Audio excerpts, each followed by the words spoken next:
Imagine करो, India 1947 में आज़ाद हो चुका था, लेकिन आज़ादी के 1 साल बाद भी इंडिया के बीच में एक ऐसी रियासत थी जो इंडिया का हिस्सा बनना ही नहीं चाहती थी। उनके पास अपना एक रूलर था, अपनी आर्मी थी और अपनी एडमिनिस्ट्रेटिव थी, और उस रियासत का रूलर चाहता था कि हैदराबाद एक इंडिपेंडेंट कंट्री बने, लेकिन इंडिया के बीच में एक अलग कंट्री।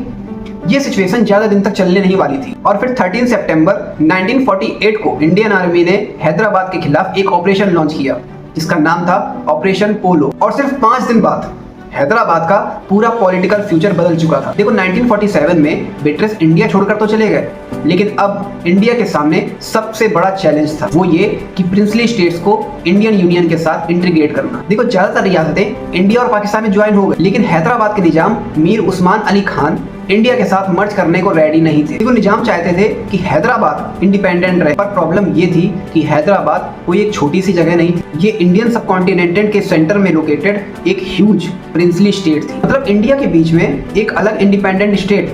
ये सिचुएशन गवर्नमेंट के लिए पॉलिटिकली और स्ट्रेटेजिकली बहुत सीरियस थी। और 1947 में एक स्टैंड स्टिल एग्रीमेंट भी साइन हुआ था जिसका पर्पस था कि एग्जिस्टिंग अरेंजमेंट टेम्परेरी कंटिन्यू रहे, लेकिन ग्राउंड पर सिचुएशन इंप्रूव ही नहीं हुई। और इन सब के बीच हैदराबाद में एक रजाकर्स नाम का आर्म्ड ऑर्गेनाइजेशन धीरे धीरे बड़ा होता जा रहा था। इस ऑर्गेनाइजेशन के लीडर थे कासिम रिजवी। रजाकर्स हैदराबाद को इंडिया में मर्ज करने के स्ट्रांगली अगेंस्ट थे। इंडिया डिप्लोमेटिक सॉल्यूशन चाहता था, लेकिन वक्त के साथ साथ दिल्ली को ये लगने लगा था कि सिर्फ नेगोशिएशन से प्रॉब्लम सॉल्व नहीं हो। और फिर सितंबर 1948 में एक डिसीजन लिया गया। 13 सितंबर को इंडियन आर्मी ने हैदराबाद में एक्शन स्टार्ट कर दी और उस ऑपरेशन का नाम रखा गया ऑपरेशन पोल। अब इंडियन फोर्सेस मल्टीपल डायरेक्शन से हैदराबाद की ओर एडवांस करने लगे और इस ऑपरेशन की military command major general JN Chaudhuri के पास थी। पता है, इंडियन आर्मी के पास बेटर ऑर्गेनाइज्ड मिलिट्री स्टैंड थी और फोर्सेस का एडवांस बहुत फास्ट। और फिर एक के बाद एक इंपॉर्टेंट पोजीशंस इंडियन आर्मी के कंट्रोल में आने लगे। और फिर कुछ ही दिनों बाद निजाम के पास ऑप्शन बिल्कुल ही लिमिटेड रह गए। ऑपरेशन स्टार्ट होने के सिर्फ 5 दिन बाद निजाम ने सरेंडर कर दिया और हैदराबाद का इंडिपेंडेंट बनने का सपना